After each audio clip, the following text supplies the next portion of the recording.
Hi, I'm Brendan from Graco. I'm going to show you how to assemble the big kid table and chair on the Graco Table2Table Lux Highchair. Start with youth stool. Remove lower legs by twisting off.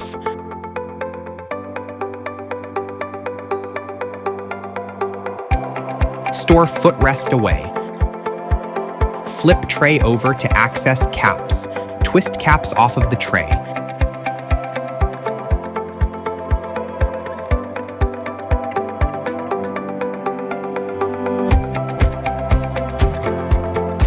Twist caps onto the ends of the upper legs.